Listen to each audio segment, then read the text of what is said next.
Assalamualaikum warahmatullahi wabarakatuh. Untuk para pecinta MMA, selamat datang di channel gue Obrolan Fighter. Sebenarnya obrolin Conor McGregor adalah hal yang paling mainstream di UFC. Tapi mau gimana lagi, Conor McGregor adalah fighter dengan fans terbanyak di UFC. Maka dari itu, gue jelaskan dengan rinci siapa The Notorious Conor McGregor. Sebelumnya jangan lupa tengok di bawah video untuk klik tombol subscribe. Dan jangan lupa follow Instagram gue @obrolanUFC supaya gue makin semangat bikin video berikutnya. Terima kasih. Nama lengkapnya adalah Conor Anthony McGregor. Mungkin di Indonesia familiar dengan panggilan McGregor, padahal panggilan pendeknya adalah Conor. Conor lahir tanggal 14 Juli 1988 di Crumlin, Dublin, Irlandia. Ayahnya bernama Tony dan ibunya bernama Margaret McGregor. Saat sekolah, Conor hobi bermain sepak bola hingga bergabung dengan klub sepak bola Lourdes Celtic. Sejak usia 12 tahun, Conor belajar boxing di Crumlin Boxing Club. Saat itu, Conor sempat menjuarai All Ireland tingkat pemuda. Di usia 16 tahun, Conor terus berlatih tinju di Celtic Warrior Gym. 2006, Conor pindah ke Lucan Dublin dan memulai magang menjadi tukang ledeng. Nah, di sana Conor bertemu Tom Egan yang juga seorang fighter UFC. 17 Februari 2007, Conor memulai debutnya di pertarungan amatir dan menang TKO di ronde pertama melawan Karen Campbell. 2008, Conor mulai berlatih di Strike Plus Gym di bawah bimbingan John Kavanagh yang menjadi guru Brazilian Jiu-Jitsu Conor dan menjadi pelatih utama Conor. 9 Maret 2008, Conor memulai debut MMA profesionalnya di kelas featherweight dan menang atas Gary Morris via TKO. Sepanjang 2008, Conor bertarung sebanyak 4 kali, yaitu menang TKO dengan pukulan tangan kirinya atas Mo Taylor di ronde 1. Lalu kalah via submisi atas Artejim Stenkov di ronde 1. Conor lagi-lagi menang via TKO dengan pukulan tangan kirinya atas Stephen Bailey di ronde 1 di kelas lightweight. 2010, Conor balik lagi ke kelas featherweight. Conor menang atas Conor Dillon via TKO lagi-lagi di ronde 1. Conor balik lagi ke kelas lightweight dan kalah memalukan atas Joseph Duffy dengan arm triangle choke dalam 38 detik. Setelah itu, Conor menang 8 kali beruntun sebelum masuk UFC. 2011, bulan Februari, Conor menang via TKO dengan pukulan atas Hugh Brady hanya dalam 1 ronde. Bulan Maret, Conor turun lagi kelas featherweight dan kali ini menang via KO dengan pukulan tangan kirinya atas Mike Wood dalam 16 detik. Bulan Aprilnya, Conor dengan kemenangan tercepatnya yaitu via KO dengan pukulan tangan kirinya atas Paddy O'Doherty hanya dalam 4 detik. Bulan Juni, Conor menang via TKO dengan pukulan tangan kirinya atas Artur Sowinski di kelas lightweight. Septembernya, Conor menang via TKO dengan pukulan tangan kirinya atas Aaron Johnson di ronde pertama. 2012, turun lagi kelas featherweight. Conor menang via KO dengan elbownya atas Steve O'Keefe di ronde pertama. Untuk perebutan sabuk di Cage Warrior 47, kelas featherweight, untuk pertama kalinya Conor menang via submisi dengan rear naked choke atas Dave Hill. Di Cage Warrior 51, Conor mencoba double champ. Naik ke kelas lightweight, Conor menang via KO dengan pukulan tangan kirinya atas Ivan Wuchinger di ronde pertama. Dan Conor adalah orang Eropa pertama yang double champ. Ada satu hal yang menarik di sini. Bayangkan, dalam jangka 1 bulan, Conor mampu menaikkan berat badannya dari 66 kg menjadi 70 kg. Conor memang terkenal sering naik turun kelas. Buat yang biasa fitness, pasti gigit jari melihat ini, karena untuk menaikkan atau menurunkan massa otot, walaupun 1 kg saja butuh perjuangan dan pola makan yang tidak biasa. Sedikit gue ilustrasikan pola makan Conor McGregor. Kalian bisa lihat lebih detail pola diet Conor di di channel Bang Gugun HG. Biasanya Conor makan dengan 1800 kalori. Rata-rata orang Indonesia biasanya makan 2200 sampai 2600 kalori. Conor makan hanya dengan 20% karbohidrat, 37% lemak, dan ini yang wajib, yaitu 43% protein. Biasanya orang Indonesia makan 50% karbohidrat, 40% lemak, dan hanya 10% protein. Conor selalu bangun lebih pagi. Sebelum sarapan, Conor langsung melakukan stretching dan latihan kardio selama 30 menit. Conor sarapan dengan 2 butir putih telur, sepotong salmon, sayuran atau buah, dan secangkir americano. Oh ya, americano itu adalah secangkir kopi dari kombinasi antara espresso dengan air panas. Perbandingannya sekitar 1:4 lah. 1 untuk espresso, 4 untuk air panas. Kalau gue sih nyebutnya espresso encer. Sebelum makan siang, Conor ngemil 1 buah apel dengan Greek yogurt dan segenggam kacang sebagai sumber lemak sehatnya.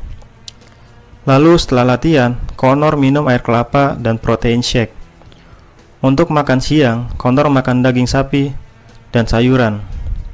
Untuk makan malam, Conor makan dada ayam, sayuran, segelas teh hijau, dan ubi jala rebus.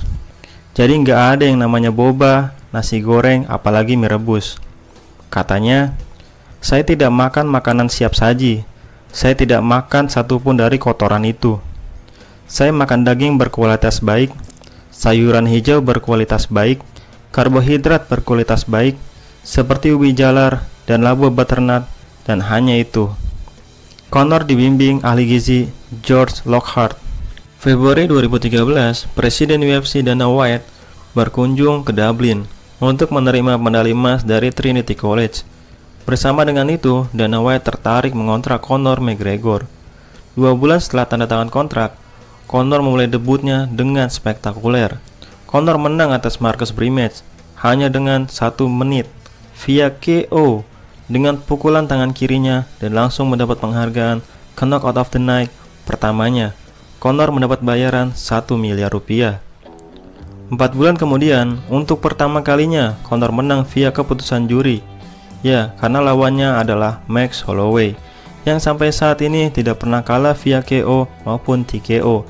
Bahkan Conor mengalami cedera ligamen anterior cruciatum hingga absen 10 bulan. Conor mendapat bayaran 340 juta. 2014, semakin berjaya di kelas featherweight, Conor menang atas Diego Brandao via TKO dengan pukulan hanya dengan 1 ronde. Conor mendapat penghargaan Performance of the Night dan Conor mendapat bayaran 1,1 miliar. Saya telah mengatakannya tahun lalu, kami di sini tidak untuk mengambil bagian, kami di sini untuk mengambil alih. Di UFC berangka pertamanya, yaitu di UFC 178, Conor menang atas Dustin Poirier.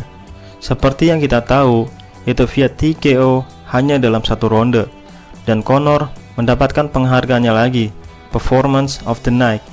Conor mendapat bayaran 1 miliar rupiah. Para featherweight ini tidak tahu rasanya, sampai mereka benar-benar merasakan pukulan saya. Saya telah mengatakannya bahwa saya akan meng-KO dia di ronde pertama, dan saya melakukannya. Kalian bisa menjuluki atau memanggil saya Mighty Mac, karena saya memprediksikan hal-hal ini. 2015, Conor akhirnya mendapatkan title shot pertamanya di UFC karena menang atas Danny Silver via TKO dengan pukulan tangan kirinya, dan Conor mendapat penghargaan Performance of the Night 3 kali beruntun. Conor mendapat bayaran 3,1 miliar. Setelah menang dengan tampang jahatnya, Conor lari menghampiri Jose Aldo di sisi oktagon.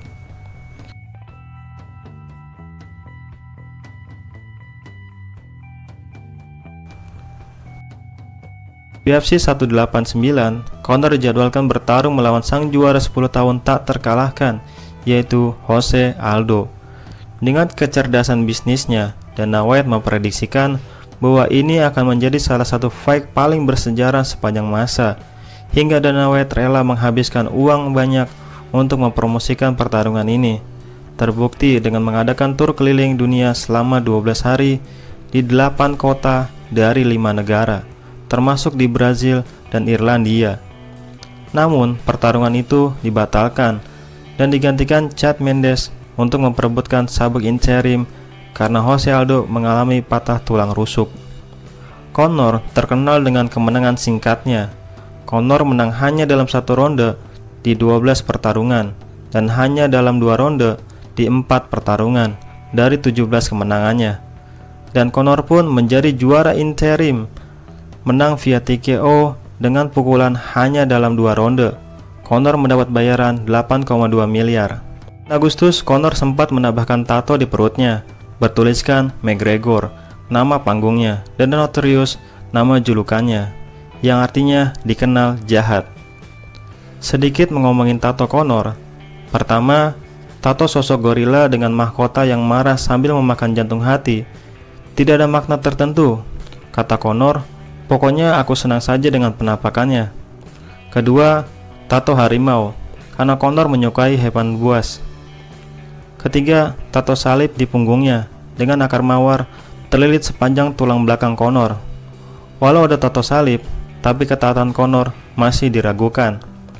Keempat, tato tulisan Arab. Conor mengaku tak mengerti apa bacaan dan maknanya. Katanya, saya membuatnya saat saya dalam kondisi mabuk di Ayia Napa. Saat itu Conor berlibur di Siprus. Kelima, tato mawar dan tipografi, sebuah kalimat moto atau slogan terkenal yang dipakai pasukan elit Amerika Serikat, yaitu Navy SEAL. Tulisannya slow is smooth, smooth is fast. Artinya bertindak tergesa-gesa malah bisa fatal akibatnya. 10 Agustus 2015, akhirnya Jose Aldo siap menghadapi Conor McGregor. Sangat terlihat jelas psikologi dan mental Aldo jatuh karena terpengaruh dengan sikap dan resto Conor. Sesuai prediksi Dana White bahwa pertarungan ini menjadi salah satu pertarungan paling bersejarah di UFC karena seorang Aldo yang tak terkalahkan 10 tahun dan juara bertahan 7 kali beruntun di UFC kalah dengan tangan kiri Conor hanya dalam 13 detik. Dan ini menjadi pertarungan tercepat sepanjang masa untuk perebutan gelar. Conor pun mendapat penghargaan Performance of the Night 5 kali beruntun, yang menjadikan Conor pemilik penghargaan Performance of the Night terbanyak dalam sejarah UFC. Pertarungan itu meraih penjualan 1,2 juta pay-per-view. Conor mendapat bayaran 8,3 miliar. Tahun itu, Conor meraih banyak penghargaan sebagai fighter terbaik tahun 2015 oleh Bleacher Report, ESPN, Fox Sports, MMA Fighting, MMA Junkie, MMA Mania, Shivery MMA, Sherdog, dan World MMA. 12 Januari 2016, Conor dijadwalkan bertarung dengan juara kelas lightweight, yaitu Rafael dos Anjos. Dalam mengejar keinginannya menjadi juara di UFC di 2 kelas berbeda secara bersamaan. Namun, 23 Februari pertarungan batal karena Rafael dos Anjos mengalami patah kaki. Jose Aldo langsung menolak untuk menggantikan dos Anjos karena kurangnya waktu persiapan. Frankie Edgar, mantan juara kelas lightweight pun menolak karena mengalami cedera pangkal paha. Dan karena masih segar keinginan Nate Diaz melawan Conor yang dia ucapkan saat post-fight melawan Michael Johnson, akhirnya UFC tidak punya pilihan lain selain Nate Diaz yang menjadi lawan Conor McGregor. Persetan, Conor McGregor, Anda telah merampas semua yang saya perjuangkan. Dasar bajingan, saya akan melawanmu. Kamu tahu, sayalah lawan yang sesungguhnya. Pertarungan sesungguhnya, bukan seperti para badut yang sudah Anda pecundangi di Conspiracy Verse. Tidak ada yang mau menyaksikannya. Anda tahu, Anda sudah mengalahkannya. Itu hanya pertarungan yang mudah. Kamu mau pertarungan sesungguhnya? Ayo kesinilah. Daripada menyuruh Nate menurunkan berat badannya, akhirnya justru Conor yang menaikkan berat badannya dan bertarung di kelas welterweight pada 5 Maret 2016. Di ronde pertama, Conor mencoba spinning kick. Di ronde ini, Conor sangat dominan. Diaz pun mulai bercucuran darah. Di ronde kedua, Nate berkali-kali menampar Conor. Ya, bukan memukul, tapi menampar. Di mana ini ciri khas Diaz Brother ketika sudah menguasai arena. Dan karena kewalahan, tiba-tiba Conor melakukan takedown, yang justru itu adalah blunder terbesarnya. Karena di pertarungan bawah, dengan mudahnya Nate yang merupakan murid Cesar Gracie mentransisikan Conor di posisi mount, lalu transisi lagi menjadi rear naked choke, dan untuk pertama kalinya Conor kalah di UFC. Di pertarungan itu meraih 1,5 juta pay-per-view dan Conor mendapat bayaran 15,4 miliar. Conor langsung minta pertarungan ulang. Dan ini part yang paling keren menurut gue, yaitu ketika usai pertarungan, Joe Rogan dalam wawancaranya, "Nate Diaz, Anda telah mengejutkan dunia, apa perasaan Anda?" Nate menjawab, "Hey, saya tidak terkejut para bajingan." Sebelum pertarungan ulang, setelah Portugal menjuari Euro 2016,